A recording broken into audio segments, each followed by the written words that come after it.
Hola a todos, bienvenidos a la primer clase de este módulo en el IACS, módulo que lleva como nombre la misión de la Iglesia en el mundo. Me presento, mi nombre es Emiliano Farilone y voy a estar compartiendo este módulo junto a la profesora Alicia Ramonda.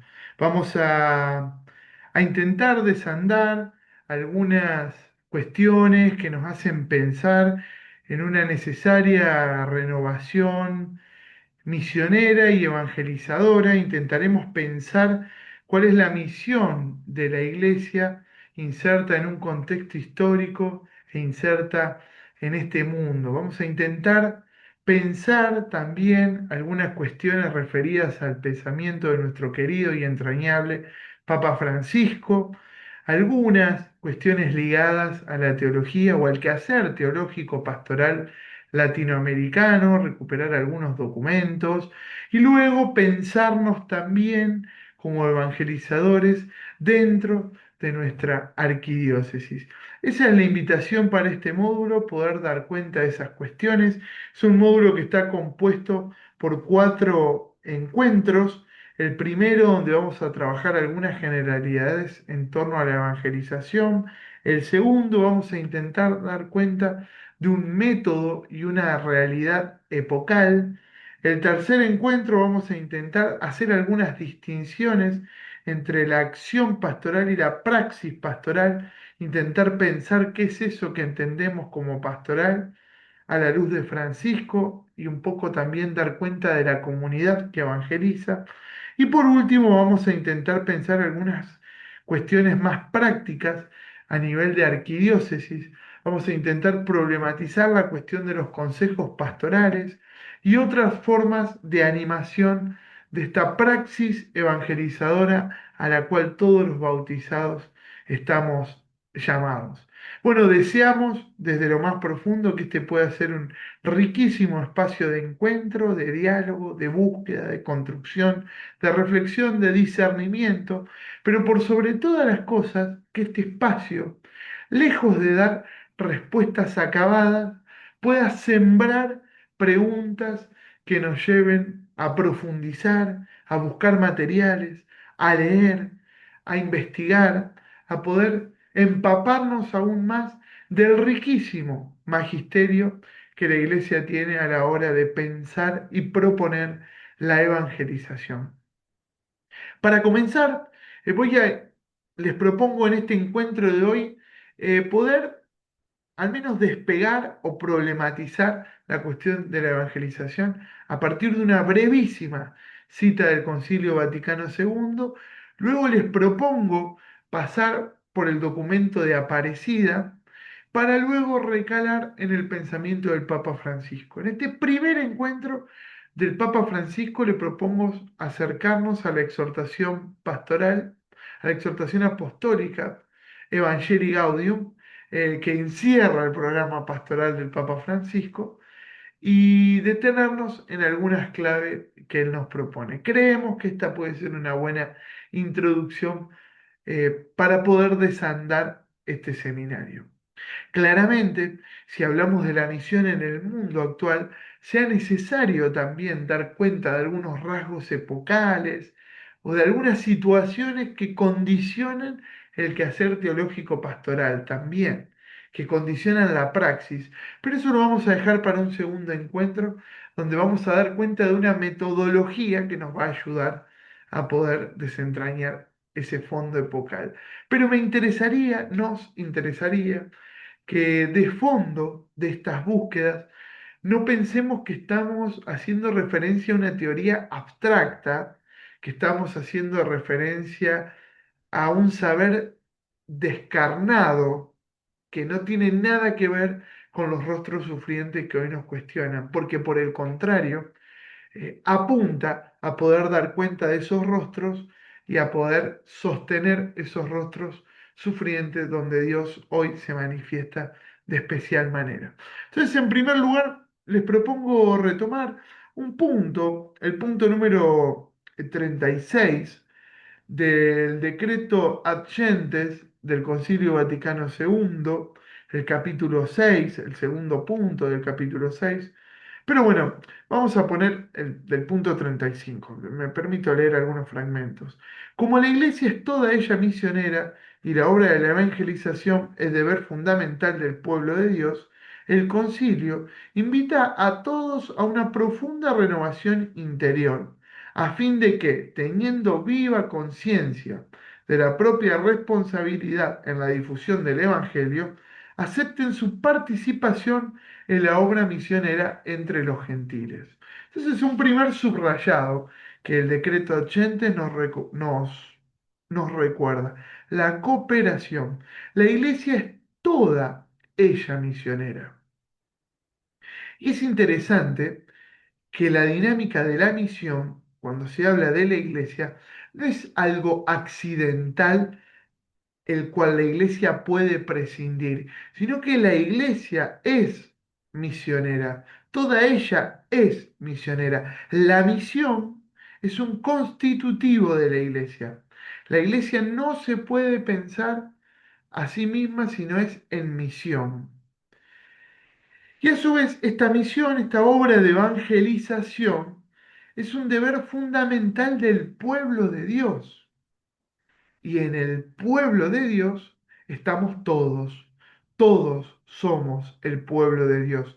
Por ende, la obra evangelizadora no es algo que descansa solo en los diáconos, en los sacerdotes, en los obispos, en los cardenales o en el Papa, sino que es obra de todo el pueblo de Dios. Toda la comunidad de bautizados estamos llamados a ser evangelizadores. Y no es una opción. A ver, esto, ¿no? Me parece que es importante rescatar esto. No es una opción, sino que es parte constitutiva. Por el hecho de ser iglesia, somos evangelizadores. Estamos llamados a ser evangelizadores.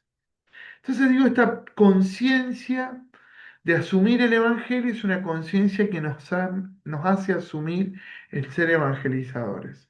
En el punto 36, que me interesa de sobremanera esta oración, dice, todos los fieles como miembros de Cristo vivo, incorporados y asemejados a Él por el bautismo, por la confirmación y por la Eucaristía, tienen el deber de cooperar a la expansión y la dilatación del cuerpo de Cristo para llevarlo cuanto antes a la plenitud.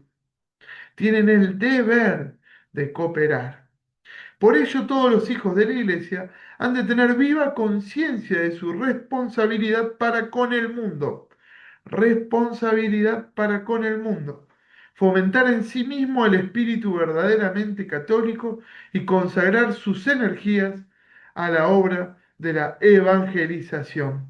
Sepan todos, sin embargo, dice el Concilio Vaticano II, que su primera y principal obligación en pro de la difusión de la fe es vivir profundamente la vida cristiana.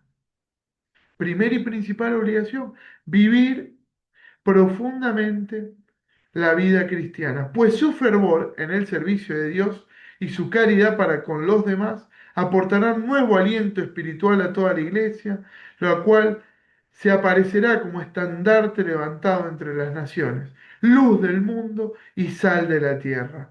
Este testimonio de vida producirá más fácilmente su efecto si se da juntamente con otro grupo cristiano según las normas del decreto sobre el ecumenismo. Bueno, y sigue este punto del documento Adyentes. Pero me parece interesante destacar de sobremanera que la primera acción misionera o evangelizadora de la iglesia es el testimonio que cada uno de los hijos de Dios da de su vida de fe.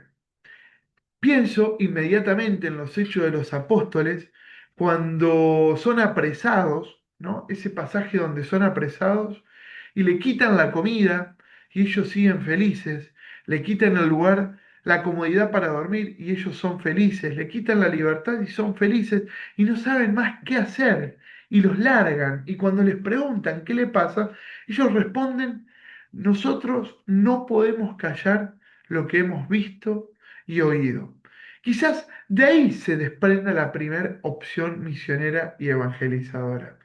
el deseo ferviente de contagiar a los demás, de poder decir a los demás aquello que a nosotros nos quema por dentro, ¿no? Ese no ardía acaso nuestro corazón. Es ese no ardía acaso nuestro corazón de los discípulos de Maús, el que se pone en juego ahora. Y se pusieron en camino, ¿no? De ahí despierta también la obra evangelizadora. Hay un capítulo, un artículo de las Constituciones salesianas que me parece muy hermoso, que reza de la siguiente manera. Dice que nuestro modo de vivir testimonie que Dios existe y que su amor puede llenar una vida. Bueno, quizás puede ser una primera pregunta. ¿Nuestro modo de vivir testimonia que Dios existe y que su amor puede llenar una vida? ¿O lejos de eso, nuestro testimonio, nuestra forma de vida no tiene nada para decir sobre ese Dios que es amor y es ese amor que puede plenificar y llenar una vida? Nuestras comunidades testimonian que Dios existe y que su amor puede llenar una vida. Nuestros modos de relacionarnos testimonian en nuestras comunidades, ¿no? Que Dios existe y que su amor puede llenar una vida. Nuestros grupos, nuestros movimientos, nuestras asociaciones testimonian ese Dios que puede llenar una vida, ese Dios que existe en primer lugar y que puede llenar una vida. Pero me parece que ahí hay unas claves como para entrar de lleno en esta cuestión de la evangelización. En el documento de Aparecida, que ustedes saben que es la quinta conferencia general del Episcopado Latinoamericano y del Caribe, la primera en Río de Janeiro, previa al Concilio Vaticano II, postconcilio, la Conferencia Episcopal de Medellín, la Conferencia Episcopal de Puebla, la Conferencia Episcopal de Santo Domingo y hasta ahora la última, la Conferencia Episcopal de Aparecida, la cuarta luego del concilio, la quinta si consideramos la totalidad. En esta conferencia episcopal tenemos el dato de color de que el entonces cardenal Bergoglio fue redactor del documento final, fue parte del grupo redactor. Entonces, algunos, no sé si alguna vez fueron a chusmearlo, si no miraron el documento, los invito a recorrerlo. Nos encontramos con expresiones que luego aparecen en el magisterio del Papa Francisco. Algunas inclusive casi textuales, eso es muy interesante, para quienes no han indagado nunca los documentos de la Conferencia Episcopal Latinoamericana, nos permiten dar cuenta de la realidad y el quehacer pastoral de toda nuestra conferencia episcopal, que es muy interesante. Sí, les recomiendo sobre todo, en el documento de Aparecida, poder indagar la parte de los rostros sufrientes y ver cómo esto, que ya es antiguo, tiene tanto asidero en nuestra realidad actual. Dentro del documento de Aparecida, uno de los puntos muy interesantes es el punto número 360, que dice, la vida se acrecienta dándola y se debilita en el aislamiento y la comodidad. De hecho, los que más disfrutan la vida son los que dejan la seguridad de la orilla y se apasionan en la misión de comunicar vida a los demás. El Evangelio nos ayuda a descubrir que un cuidado enfermizo de la propia vida atenta contra la calidad humana y cristiana de esa misma vida. Se vive mucho mejor cuando tenemos libertad interior para darlo todo. Aquí descubrimos otra ley profunda de la realidad, que la vida se alcanza y madura a medida que se la entrega para dar vida a los otros. Eso, en definitiva, es la misión. Interesantísima forma de describir la evangelización, la misión, la evangelización de la iglesia por parte del documento de Aparecida. Quienes se aferran a la vida, a su propia vida, quienes se encierran al intimismo individualista, ¿no? Pensemos esas comunidades puerta adentro que lejos de abrir la puerta se clausuran sobre sí mismas.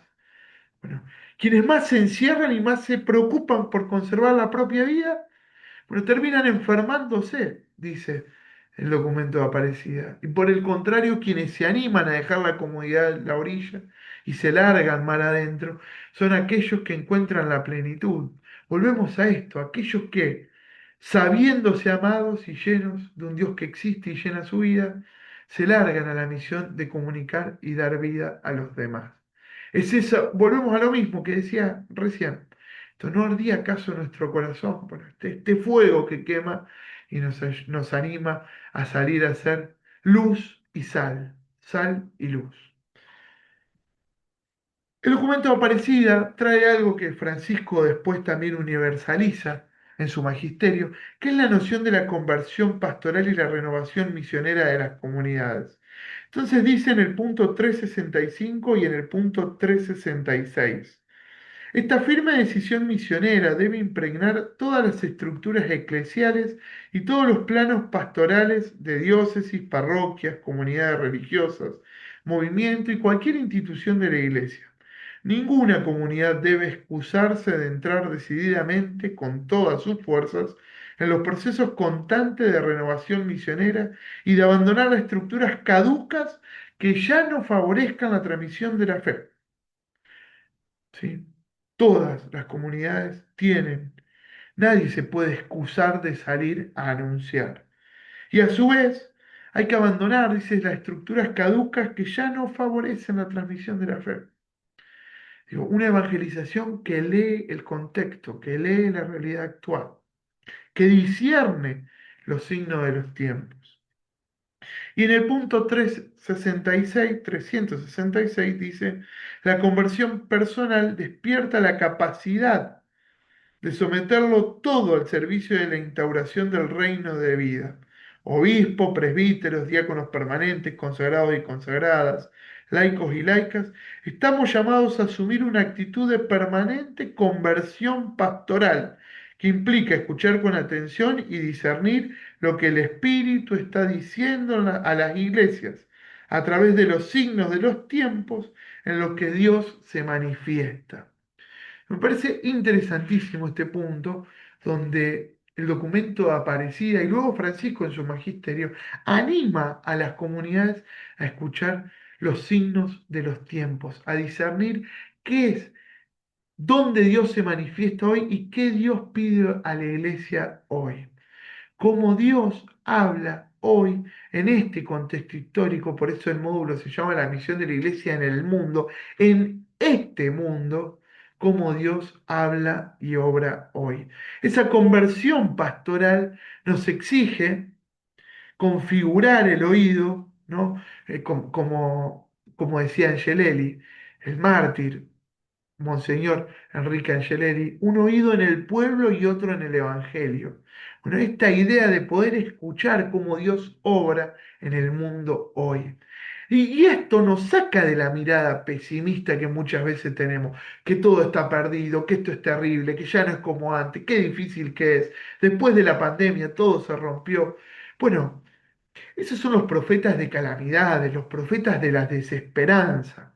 El documento de Aparecida, el Concilio Vaticano, y ahora vamos a ver que el Papa Francisco, sobre todo en este año, en el año del Jubileo de la Esperanza, nos invitan a decir que no, que aún en el contexto más duro, Dios habla y obra.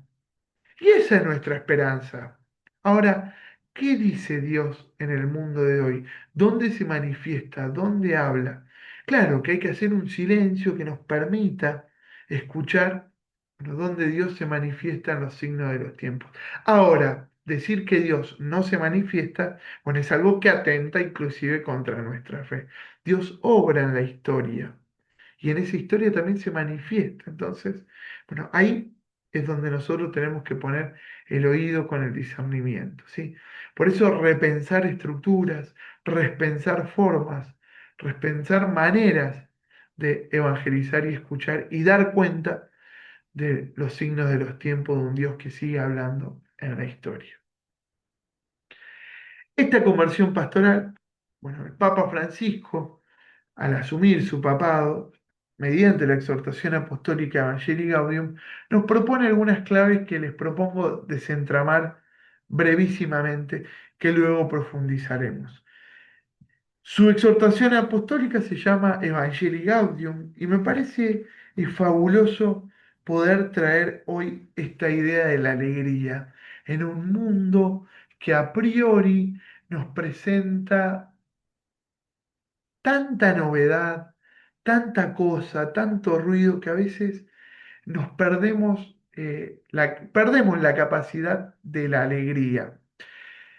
Eh, Inclusive muchas veces caemos en el fatalismo y en la melancolía de un pasado glorioso que ya fue y que no existe más y que no va a volver más, ¿no? Y gastamos tanta energía en querer volver para atrás, en querer retroceder, en querer... ¿Se acuerdan? En la pandemia, muchos pensadores decían, bueno, a partir de hoy ya nada será igual. Y sin embargo terminó la pandemia y los esfuerzos enormes fueron de volver para atrás, en vez de salir caminando hacia adelante, ¿no? Inclusive dentro de la iglesia, muchos pensábamos y decíamos, bueno, quizás ahora se reconfiguren algunas estructuras pastorales, algunas búsquedas, la teología pensando cuestiones post-pandemia, y sin embargo, la primera reacción fue el intento de volver hacia atrás. Y bueno, y nos chocamos contra una pared, nos chocamos contra una pared. Muchos de los que estaban hoy ya no están, muchos de los que venían ya no han vuelto, y algunos han perdido la vida, pero otros no han vuelto simplemente. Digo, muchas cosas cambiaron.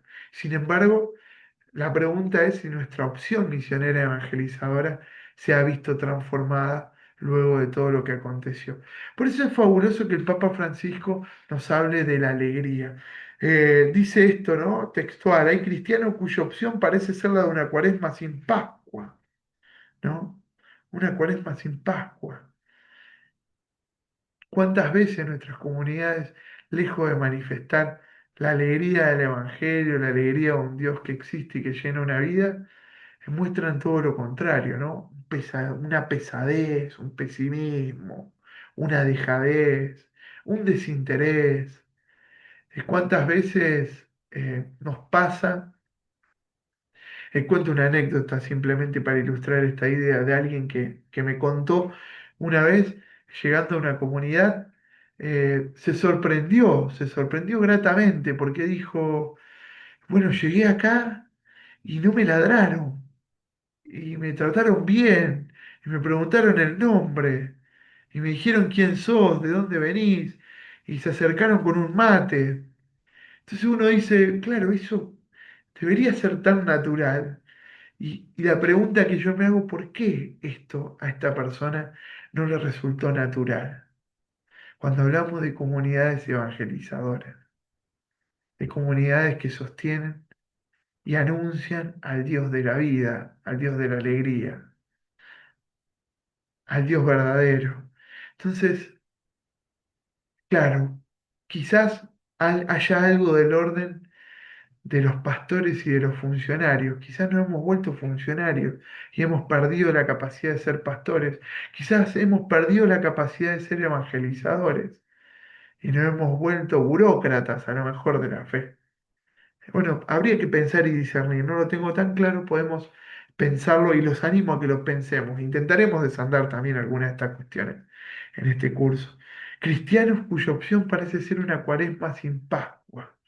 Bueno, nuestro Dios no es el Dios de la muerte, es el Dios de la vida. Ese es el Dios que comunicamos y queremos contagiar. Entonces, Francisco retoma esta idea de Benedicto, donde dice, no se comienza a ser cristiano por una decisión ética o una gran idea, sino por el encuentro con un acontecimiento, con una persona, que da un nuevo horizonte a la vida y con ello una orientación decisiva.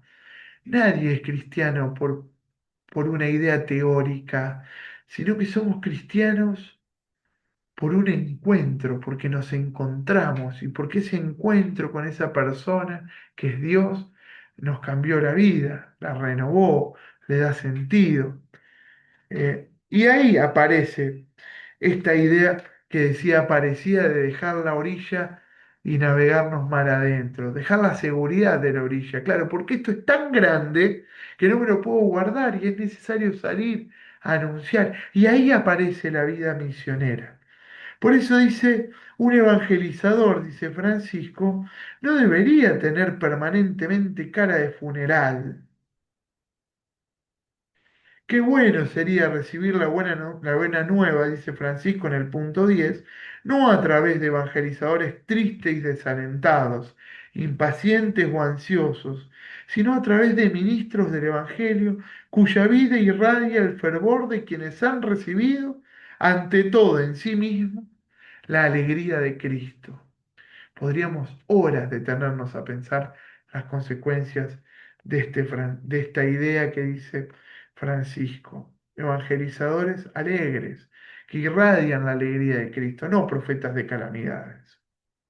En el punto 11 habla del encuentro con Dios como una eterna novedad y propone que Jesús puede romper los esquemas aburridos en los cuales pretendemos encerrarlo y nos sorprende con su constante creatividad divina. No se trata esto de transformar la obra evangelizadora en un mero jolgorio, sino de repensar las estructuras a la luz de la alegría y la novedad que propone el Evangelio. Por eso, a partir de ahí, propone una nueva evangelización para la transmisión de la fe. Una evangelización que tiene unas tres ámbitos, que se realizan en tres ámbitos. Entonces, en el punto 14 de Evangelii Gaudium define estos tres ámbitos. Por un lado, el ámbito de la pastoral ordinaria, que se orienta al crecimiento de los creyentes de manera que respondan cada vez mejor y con toda su vida al amor de Dios. Un segundo ámbito de la evangelización son las personas bautizadas que no viven las exigencias del bautismo. ¿Sí? Para que puedan, la iglesia como madre siempre atenta, se empeña para que vivan una conversión que les devuelva la alegría de la fe y el deseo de comprometerse con el Evangelio. Y por último, el tercer ámbito de evangelización es para con aquellos que no conocen a Jesucristo o siempre lo han rechazado. Los cristianos tienen el deber de anunciarlo sin excluir a nadie, no como quien impone una nueva obligación, sino como quien comparte una alegría, señala un horizonte bello, ofrece un banquete deseable. La iglesia no crece por proselitismo, sino por atracción. ¿Pero qué síntesis que nos propone Francisco en este punto 14? Primero, a los hermanos en la fe para madurar la fe. Luego, las personas bautizadas que no viven las exigencias, para renovar la certeza de un Dios que es vida y llena una vida. Y en tercer lugar, a quienes no conocen a Jesús o quienes lo rechazan, pero no como una mera tarea proselitista. La evangelización no es proselitismo, no es una causa política, no es una militancia política como tal. ¿Sí? Porque no estamos militando a un Salvador que ocupa un cargo y luego lo deja, sino que estamos anunciando al Mesías, a nuestro Señor, a Dios. Por eso me parece interesantísimo esto.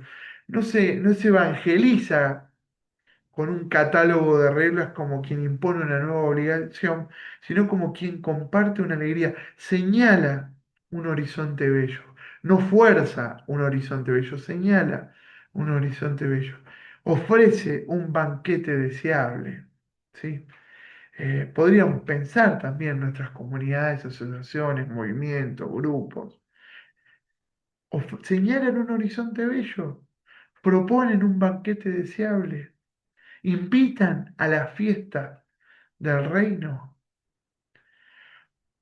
o salen a correr a los demás con un manual de proscripciones o salen a correr a los demás con una evangelización proselitista, que no es evangelización. ¿Sí? Estamos preocupados por pelearse con otros, con pelearse contra el adversario, el enemigo, o por proponer un encuentro que es alegría en su esencia. Bueno, como para pensarlo, digo, me parece que es interesante. Ahora Francisco luego, en el punto 20 propone esta iglesia en salida. Salir de la propia comunidad, de la propia comodidad y atreverse a llegar a todas las periferias que necesitan la luz del Evangelio. Nos podríamos preguntar, ¿cuáles son las periferias de nuestros grupos, comunidades, movimientos, asociaciones? ¿Cuáles son de nuestras parroquias? ¿Cuáles son las periferias de afuera? Pero también cuáles son las periferias de adentro. ¿Quiénes están en la periferia dentro de nuestras comunidades? Podríamos pensar. Entonces, dice Francisco en el punto 23, con ese lenguaje tan particular que lo caracteriza, fiel al modelo del maestro, es vital que hoy la iglesia salga a anunciar el Evangelio a todos, en todos los lugares, en todas las ocasiones, sin demora, sin asco y sin miedo. La alegría del Evangelio es para todo el pueblo, no puede excluir a nadie. Punto 23. Fabuloso. Que la iglesia salga a anunciar el Evangelio a todos, en todos los lugares, en todas las ocasiones. Sin demoras, sin asco y sin miedo. Sin demoras, sin asco y sin miedo. Fabulosa las tres ideas que acompañan este llamado misionero. Sin demoras. No podemos callar lo que hemos visto y oído. ¿No ardía acaso nuestro corazón? Sin demoras. Sin asco. Digo, imposible olvidarme a pensar cuando Francisco decía muchas veces corremos la tentación de ser aduaneros de la fe. Sin asco. Abrir las puertas, no tener miedo a embarrarnos, no tener miedo al olor, no tener miedo a eso que no entendemos. Sin asco. Y sin miedo, sin miedo. ¿Cuántas veces nos encerramos en los temores y nos quedamos paralizados? Sin miedo. Una alegría que es para todo el pueblo, no puede excluir a nadie, a nadie, a nadie.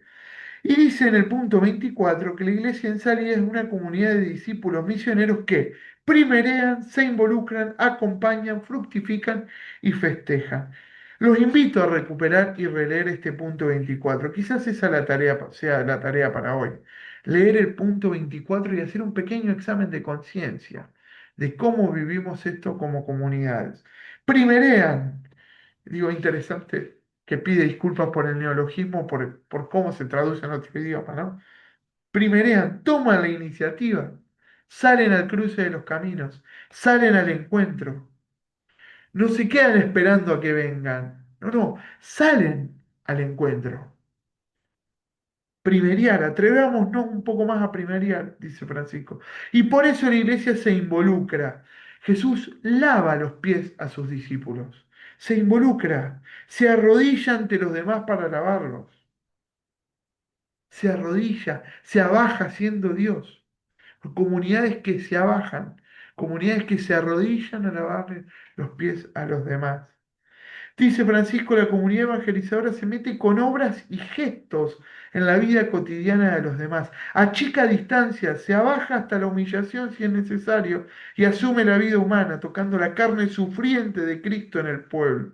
Los evangelizadores tienen así olor a oveja y éstas escuchan su voz.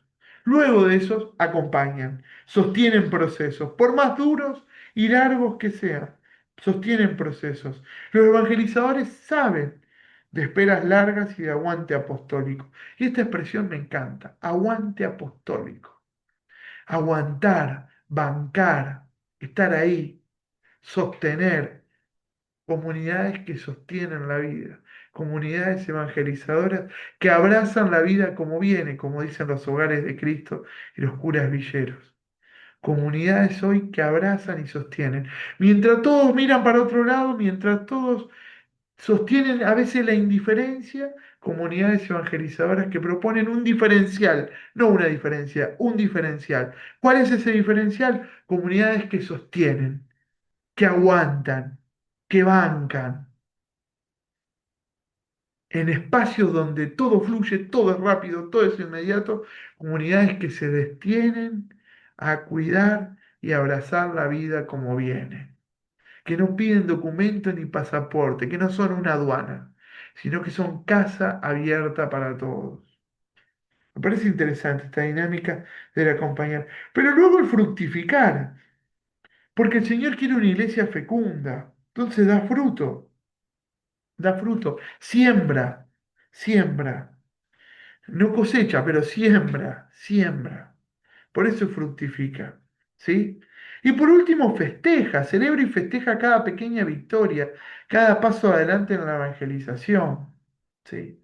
Celebra la vida, festeja la vida, porque se hace vida, es una evangelización que parte de la vida, nutre la vida, abraza la vida, sostiene la vida, cuida la vida y festeja la vida. En el punto 88, Francisco propone esta idea de que muchos quisiesen un Cristo puramente espiritual, sin carne y sin cruz.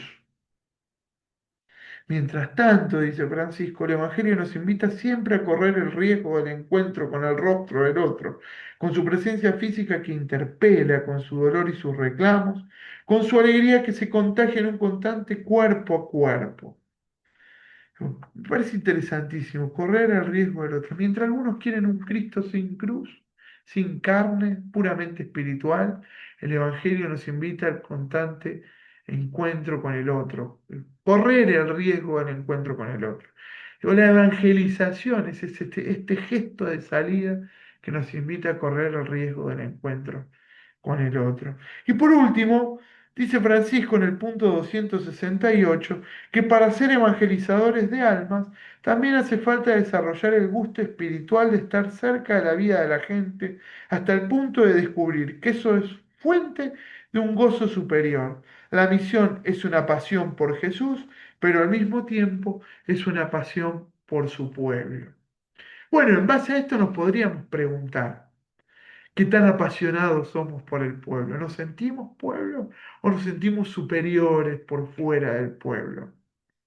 El gusto espiritual de estar cerca de la vida de la gente. La pasión, la misión es una pasión por Jesús, pero también una pasión por su pueblo. Un pueblo que Dios no pudo mirar desde arriba, sino que por medio de Jesús se encarnó en un pueblo, vivió en un pueblo. Entonces, me parece que al menos en este recorrido que vamos a retomar luego, que lo vamos a profundizar luego, tenemos algunas pistas para quedar pensándonos. Y les propongo algunas preguntas. Recupero la primera. ¿Son nuestras comunidades el testimonio vivo de que Dios existe y que su amor puede llenar una vida? Una segunda pregunta podría ser, sabidos o sabiéndonos amados, son nuestras comunidades, experimentan nuestras comunidades la necesidad de ser misioneras, de ser evangelizadoras, de salir a compartir aquello que hace arder nuestro corazón. Y en tercer lugar, podríamos preguntarnos si nuestras comunidades son apasionadas por Jesús, apasionadas por el reino y por ende apasionadas por el pueblo. Somos comunidades que se atreven a correr el riesgo del encuentro por el otro, pero riesgo de encuentro con el otro que tiene como fin poder contagiar esto que hace arder nuestro corazón. Bueno, al menos algunas puntas para quedarnos pensando. Creo que como tres ideas centrales de este encuentro deberíamos pensar que ser evangelizadores no es una opción, sino que es la identidad misma de nuestro ser hijos de Dios, de ser iglesias. Por otro lado, que la misión es algo que le compete a todo el pueblo de Dios, que nadie está eximido de este llamado a la evangelización. Y la tercera idea es esta conversión pastoral a la cual nos invita el magisterio latinoamericano y también el magisterio del Papa Francisco. Conversión pastoral que en pos de anunciar a un Dios que puede llenar una vida, nos exige también escuchar los signos de los tiempos y transformar nuestras estructuras a la luz del Evangelio. Bueno, ojalá que este primer encuentro, al menos de este carácter asincrónico, nos motive a querer ir a buscar y mirar. Los animo a revisar Evangelii Gaudium, nos animo a revisar el Concilio, los animo a revisar Aparecida y a encontrarnos, si Dios quiere, pronto de manera presencial para profundizar algunas de estas ideas. Muchas gracias y que terminen bien la jornada. Saludos.